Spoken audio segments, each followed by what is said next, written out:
Earth's full of land that's been abused and it needs restoration, number one. Number two, there's a huge shortage of people who want to do it. And number three, it connects you with the earth in a way that I don't know too many things that do. And it's to me, I consider it spiritual work.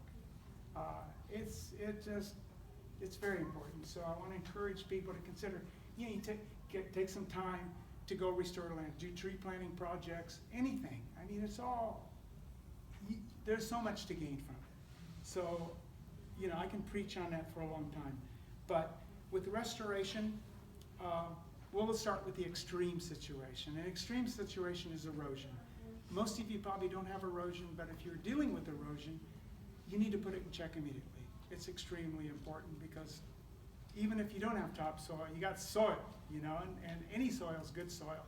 So with some of the things we do in developing countries is we build wattle fences, and that takes vines, and you can split bamboo and build wattle fences just to check the stuff, just to get it to stop. And then you can start introducing clover. White clover is a wonderful plant for marginal areas. And anything like that, I've had pretty good luck with periwinkle, the Vinca minor and the Vinca major. Any of your cover crops.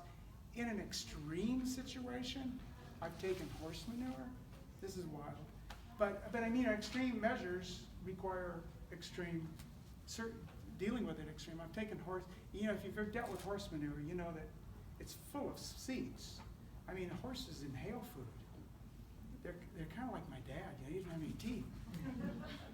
So anyway, when I was young, I worked horse manure into a garden, so everything growing, it was everything the horse ate.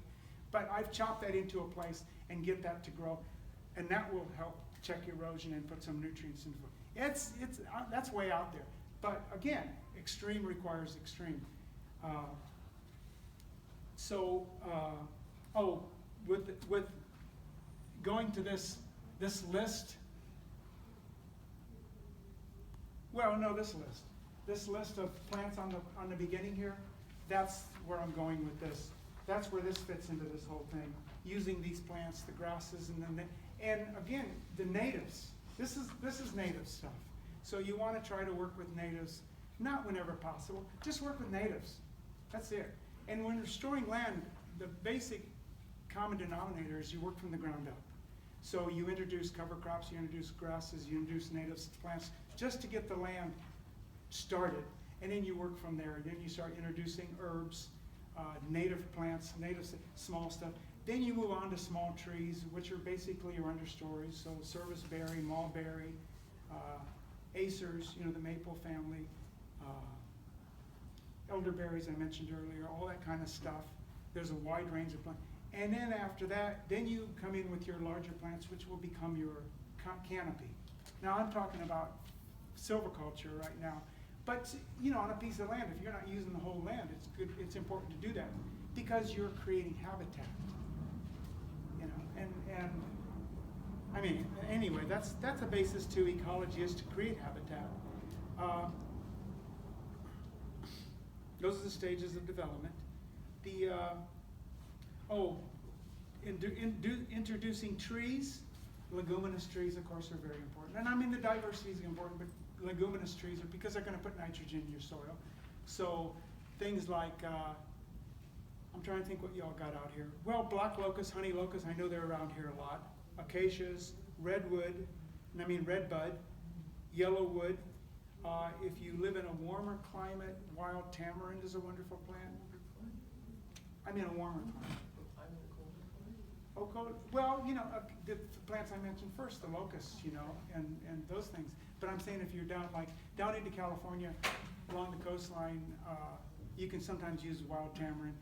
Carob does nicely along the coast, and that's a great plant, because you get carob pods. But and the tree I'm really fond of is alders, which do real well here. So alders are a wonderful plant. They do a lot of things, but these are great plants for trees to restore the soil.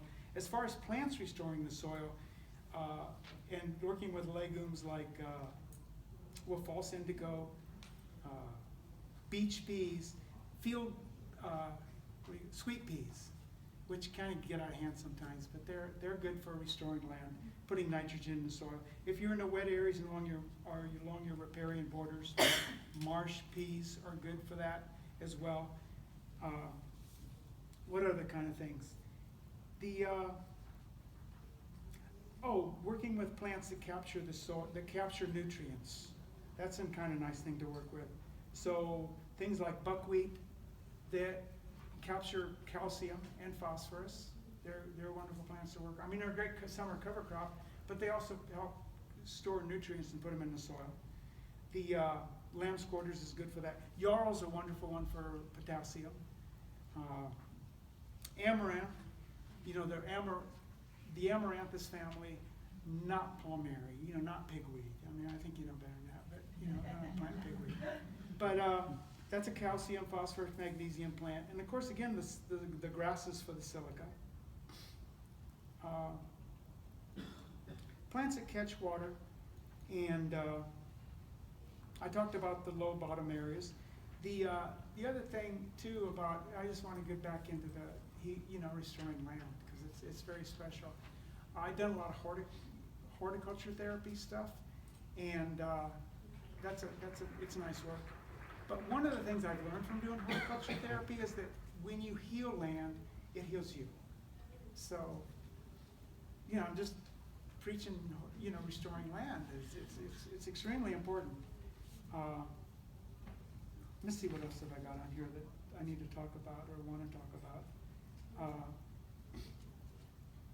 Well, I could go into nutrient cycling a little bit. With nutrient cycling, it's good. Of course, it's really basic, but nutrient cycling, you want to have a good composting program that involves a good carbon-nitrogen ratio, so you get good decomposition, and maintain your nutrients. And cover crops. Cover crops vary from place to place. I've worked up here in Oregon. I've worked a lot in California and New Mexico, so they all vary a lot. What I work with is hairy vetch, red clover, and rye. I do a combination of that.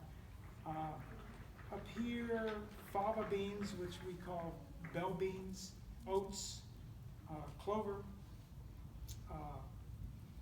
In the southwest, we use barley, Austrian winter peas, rape, and clover's wonderful.